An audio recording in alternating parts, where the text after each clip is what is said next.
In this tutorial, what we're going to do is take a look at something called collisions. In computer games, quite often what you'll have is a situation where you want to be able to have a certain sprite or a certain character interact with other objects that you've created in your game. And the way you do that is using this idea of collisions. So what we're going to try and do is build a very, very simple game in this lesson, building on something that you did in the previous lesson back in week 4. So what you'll hopefully end up with when you're finished is a sprite. I've got a little Mario that I'm using just here that I'm moving around, and when we're finished I'd like it so that Mario has to chase the little red ball, and when you get it you click on it, the ball will move to another random location and you click on it and you click on it and so on. In time what we could do is we could add some scoring to this, and we could make it so you've only got a certain amount of time to be able to chase as many of these as you can to try and achieve a high score. But we'll build up to it gently by creating this program just here. So what's the first step that you're going to need to do? Well, the first thing you'll need, this is some code I picked up earlier.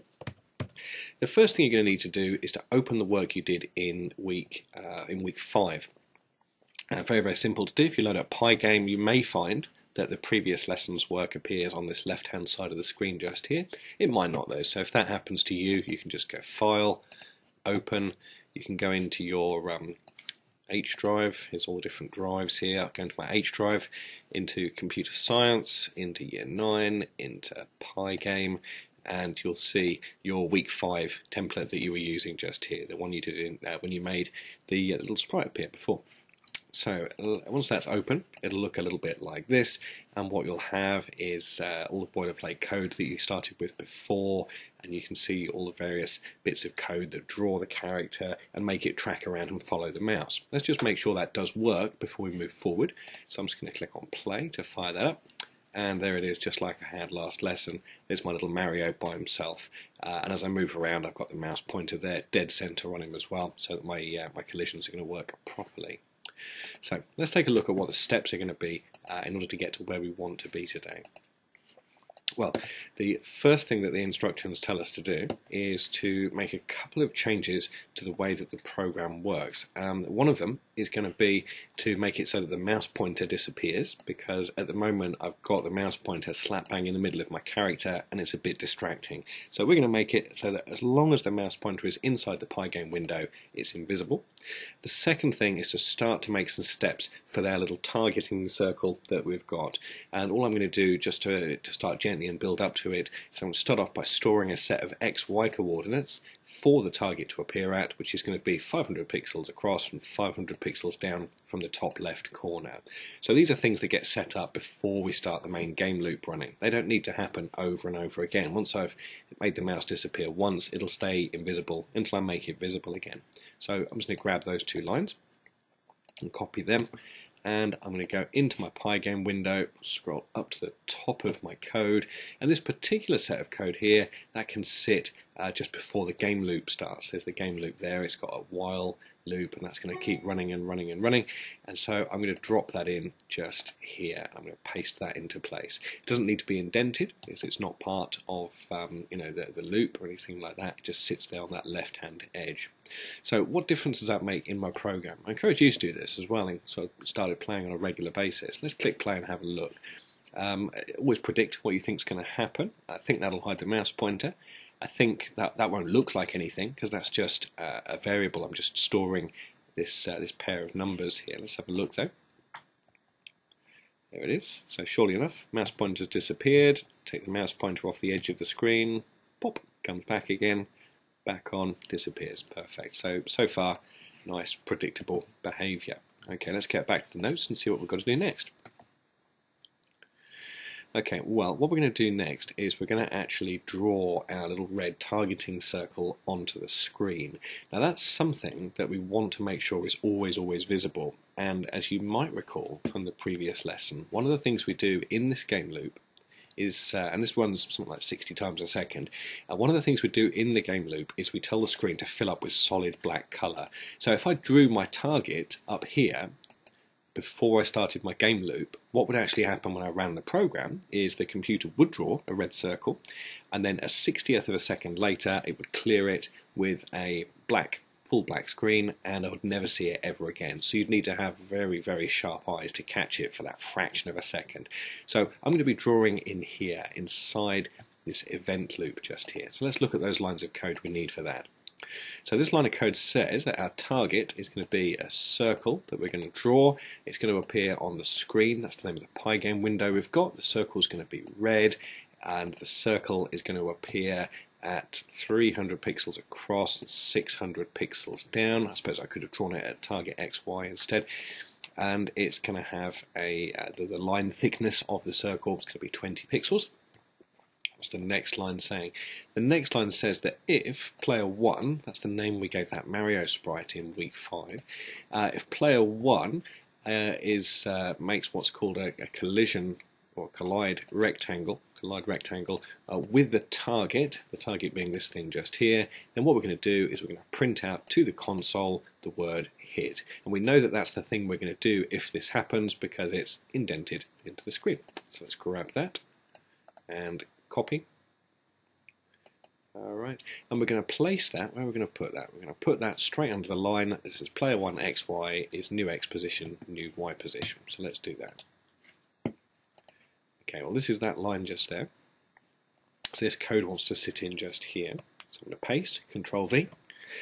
And you might notice as you look that that code, it sort of stands out, doesn't it? Because it's right on that left-hand margin, and that's not really where we want it to be. It's part of this thing called the event loop. So this needs to be tabbed in on the screen. So I'm going to go tab once, tab twice, and this line, 1, 2, and this line, 1, 2, like that, so that these things are all connected. So that now, when my program runs, once I've painted the screen black, once I've drawn player 1 onto the screen, that's my Mario character, once I've picked up my mouse position, so I've got a new set of XY coordinates, so I'm kind of getting prepped for the next time I come around and I run this loop. I then pick up whereabouts I actually want the character to be rendered. Again, that comes from last week, so we moved our character left a bit and up a little bit, so it fits on the screen really, really nicely. It's centered on the mouse pointer. I then stored those new coordinates so they were ready to be drawn, and that's now ready for the next time we draw the Mario. So that's that bit, that's something we already had in place. Then the new code is now running just like we described before. So what we should have then is I expect when I run this to see down in the console down here, as I move the mouse over the target, I should see hit starting to appear in the console. Let's have a look. So I'm going to run this, I'm going to drag this window to one side, so you can see it. Keep your eye on the console to see if the collision works. Ready, ready, ready, ready, ready. There it goes. And as I passed over that character, I passed over the target, it says hit. So that was successful. So that's working. So we've got the ability for the program to recognize when that's happening. But that in itself doesn't make for a particularly entertaining game. In my game that we saw at the start, as soon as we registered a hit, what happened? Well, actually I had to click on it as well. We'll need to deal with that, I suppose, won't we? But I wanted it to move to a new random location. So we've still got some work to do. Let's look at what's going to happen next. So what I'm now going to do is I'm going to handle the random movement idea so that we can make it move around. Now computers by themselves don't really like very much dealing with random numbers, and it's very difficult for them to do and create genuinely random numbers. So one of the things we'll need to do is to bring in some extra code to allow that. So we're going to import what's called a library, and that's this idea of importing randoms. This brings in some extra commands that we can use. So I'm going to grab that line of code, I'm going to copy that, and those imports, whenever you decide in a program you want to do it, they live right at the top of your code. We've actually got 2 imports in this program already up here, look. So I'm going to take that new one, paste that up there. I'm just going to leave a little blank line underneath it just to make it look quite neat. It's grey at the moment. That's just pyGame telling me that we haven't actually used any of these random abilities that we've got, but we will do. Okay, what's next? Well, once I've brought in the ability to use a random number, what I need to do next is to make it so that every time we get that hit sequence occurring, that we pick a new location for the target to sit at, both in terms of its X coordinate, which is this 0, and its Y coordinate, which is here. And the way we're going to choose our random number, because a random number, you could have minus 30,000, you could have plus 2 million, but our screen is only about 900 pixels wide and about 1,000, no, less than that, about 800 pixels tall, something like that. So what we're going to do instead is we're going to be a little bit more thoughtful about how we do it. So let's look at this line of code. We're using from the random library that we bought in a function called random integer, that's what that's short for, and we're saying that what we'd like to store in the x coordinate is a random number between 0, so that'll be the furthest left point of the screen, and the width of the screen. So that's how we're doing it. So it'll always appear somewhere inside the width of the screen. We're doing the same thing for the y component as well. So again, we're using the random library, picking up a random integer between 0 and the height of the screen. So we're never going to have a circle appear that we can't see, which would make it really hard for the player to work. Okay, one more change we'll need to make as well in a second, and we'll put the code in place. This is the line of code at the moment that determines where we draw the circle. And I kind of touched on this a few minutes ago. It says that the target is going to be using pyGame. We're going to draw a circle on the screen, which is red, which will sit at position 300 across, 600 down, and will be 20 pixels thick. That's what we've already said. But it's not always going to appear at 300, 600 anymore, is it? It's now going to want to appear at this target XY variable instead. That's what we need to do. So we're going to replace 300, 600 for target XY instead. So that way it'll be random, which I think is pretty clever. So let's get that code put in. So this just here is going to be copied, and we're going to pop this just underneath the commented out print hit line that we had before, because that's when we're going to want to move the circle, isn't it? Once we've detected that we've moved over the top of something else. And here's the current hit line. I'm going to paste these in. Just need to make sure that it's tabbed in nicely, just like the other one, like that. And what we can now do, because we've seen this works, we don't really need this anymore. So what I'm actually going to do is I'm just going to comment that out, like so, by putting a hash symbol in front of it, like so. Alright, so that won't run anymore now. It's still there. We could always bring it back if we wanted, but that's commented out. That's the first thing we needed. The second thing as well was to modify this line here. That's the one we were just talking about. Look, there's that 300, 600, and what that now can be instead is target XY instead. That's where we're going to draw that instead. Okay, so that's much better. So hopefully now we should have this sort of random chase game. Let's have a look at how that works. Let's see. Okay, so here I come, coming down, hit, hit, hit, hit, hit, there you go. And I can chase that round all day long, a bit like that. It's not telling me what score I got or anything like that, but undeniably that's working really, really nicely. So what's next? Well, in my version of the game I demonstrated, as well as having to get there, you also had to click on the shape once you got to it to be able to collect the point to make it move on. So it'd be nice to bring in some mouse clicking. Let's look at adding that. So back to the code window, scrolling down a little bit. This is what your code should look like at this point in time. Look, there's the target XY, and there's the other two lines that we just brought in. So, well, what we really want then is to, and let's kind of think about the code that we've got here for a second. This is what we're going to change it to. This is what it says at the moment. This is the code that we already have right here, right now. But what we're going to add in is we're going to say before we get to actually looking for a collision, we're going to wait for the player to move their mouse. Then what we're going to say is we're going to say that they have to click the left, that's what this 0 means, we're going to have to click the left mouse button before we look at this code just here. So if you click the mouse and you're not over the shape, it won't move it. Okay, you do have to have your mouse over the shape in question to make that work. So yeah, we're going to be adding this if line just here to make sure the user has to click. If we wait the right mouse button instead, we could change that number to something else. That sounds pretty good, so I'm just going to grab that if line just there and copy that. And I'm going to add a new line of code to just make some room.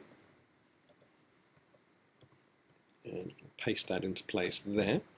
Again, this needs some indentation work now, so just watch very carefully how I do this. So this if, that's all part of this, this event loop just here. This if line underneath is part of this if block, okay, so it's saying that if this happens, do these things. So all these things here all need to be indented by 1. The comment doesn't really matter, I'm going to do that anyway, I think it just looks neater. like that. Okay, so that's now created a nice little bit of code so that we can't do anything until this is clicked. Let's watch that work right now. Let's fire that up. So here comes Mario, here it comes, here it comes, here it comes, there you go. And now Mario behind that target has no effect. But if I go on here and I click, like that, now it works. That's really good, isn't it? Now, there's always somebody when you write a game who wants to try and find a way to cheat. And one of the ways I can cheat with this is like this. I don't know if you can hear the mouse as I do this, but I'm going to click and hold the mouse button, okay, and I'm not going to release it. So back to where we started. It's still working, and I haven't taken my finger off the mouse button yet, so that removes that mouse click requirement really. A person could cheat like that. So what would be a good idea would be to try and fix it, to stop people from trying to cheat our game, so they've got to play it the way that we want them to play it. So it's going to be a little bit trickier to solve actually, and that's the last thing we're going to look at today is that. So let's see how we're going to do it. Well, I suppose what we'd need to do is to have something to remember whether or not the user has clicked the mouse button and held it down, and then to remember when they take their finger off the mouse button. And what we could do is to say something like that that when they try and click on the shape, if they haven't already sort of clicked and released, if they haven't yet released their finger from the mouse button, then don't let them score. Don't move the game on and don't draw the next target. So I think that's how we'll do it. We'll have a variable, we'll call it fire lock. That's how it's dealt with in this program here. And we're going to say that when we first start, we're going to have that as worth 0. That means that no one's clicked the mouse button yet. So let's grab that and store that. And let's go up to the top just before our game loop starts, because we don't want to keep changing it and knocking it around 60 times a second. So I'm just going to add that in here. Like that, fire lock equals 0. And what we're then going to need to say then is that when they do push the mouse button, when they do click, we're going to set this idea of fire lock, that they've locked the fire button on, we're going to change that to 1. And if you look in your code, you'll see you've got that line of code we wrote fairly recently, the one that says if they've pushed the mouse button down. Okay, and we're just going to add a little bit more to that. We're going to say this. So what's new here? So we're saying that if they're clicking the mouse button and fire lock is currently worth 0, which it is, because we only just set it up, then we're going to make fire lock worth 1. That means that if a person were to click and hold their finger on the mouse button and then come through this code again, they'd get to this point. Is the mouse button pushed? Yes, it is. Is fire lock 0? No, it's not, because they previously clicked it and held it down, and they wouldn't be able to get into the bit of code that moves the target along. It's quite clever. So grab that code there and copy it. And I'm then going to come to the line of code that we're looking to modify, which is this one just here, look. So I'm going to delete the line that's there, and I'm going to paste in the line of code that I want. Hopefully by now you'll recognise that that needs to be tabbed in, and that needs to be tabbed in as well, like that. So now we've got the ability to turn this fire lock onto 1. So we're almost there with this. It's not quite perfect yet. Let's just run it at the moment and see what happens here. Maybe you can predict what might be the problem. How many times at the moment, bearing in mind that it's 0 here, that's once and once only, that's 60th of a second later, we're running into this loop, which we do repeatedly. What might be the problem here? Let's have a look. So coming in, play my game, play my game, play my game, move over here, I'm going to click, target moves on. I'm going to come over here, going to click. Ooh. Oh, that's interesting. Look, I can't click. Well, I wonder why that could be. Well, one of the things about this variable we created called firelock is we're quite good at setting it to 0, but we're not all that good at resetting it back in. So we need to find a way to reset that back. So let's have a look at how we might do that. Well, if we scroll down the notes a little bit, what we'll see is another line of code just here. And the way this is going to work is like this. And you might recall this from a previous tutorial, but when you actually use the mouse, clicking a mouse button is actually 2 separate events. One of the events is mouse down, that's when you push and hold your finger on the mouse button, and then the other one is mouse button up, that's when you take your finger off the mouse button again. So we can use that to help fix our file lock variable and to reset it back. What we can do is we can add another event listener. That's where you wait for something to happen, like a keystroke or mouse movement, and we can listen out for the mouse button coming up, and we'll say that when that happens, we'll reset file lock back to 0. So that way we'll always have a situation where you can't hold the mouse button down and repeatedly click inside the game. So I'm going to grab that line of code just here and copy that, and that's going to go just near the game state equals exit line like that. Let's just have a look for that. So game state equals exit, here it is. This is just here, look. And so I'm going to pop that just under there. So I'm going to paste that into position, and so to make sure I get my indentation right as well, so that that can work. So that way now we're also listening out for somebody pushing the mouse button, releasing a mouse button. So with a little luck, what should happen is this should work. Let's try. So I'm running the program. Here I come, Mario's coming along, moving over the thing, clicking the mouse button, it moves, and where we went wrong before is the second click didn't work. But let's have a look now. There it is. Much better. There it is. Perfect. Absolutely perfect. So that's a bit of an improvement, isn't it? So finally it comes on to the badge tasks for you today. So the first of the badge tasks is to go through the code and comment what it does, adding little hash symbols and writing in the hash symbols, this thing here, look. So you might come in and you might start at the top. We've added some lines of code up there, haven't we? So this one here, that hides the mouse pointer. And then you've got your next one just here, and that's sort of, well, in fact, I'll let you decide what it is that that does. And you can sort of talk about what these do as well. We set up our variables that we start with. You can talk about what these lines are doing, and you'll be able also, hopefully, to talk a little bit about what these lines are doing just here as well. So that's the silver badge. For the gold badge, what I'd like you to consider is this. The target, the red circle, is currently shown on top of the player when the game runs. I'll just show you what I mean by that. So here's Mario, is the red circle, and you can see that Mario goes behind that red circle. I wonder if there's a way to make it so that one appears on top of the other. When you think about how the program runs, how it starts at the top and works down the way, I wonder if we could move things around a little bit and without actually adding any new code. I wonder if we could make that so it sits the right way around. And then finally for the platinum badge, at the moment we're using a red circle. I wonder if we could replace that red circle with a picture of something instead, so that it looks a little bit nicer for the user to play with. So those are the badge tasks for you to attempt. I'll see you in the next tutorial.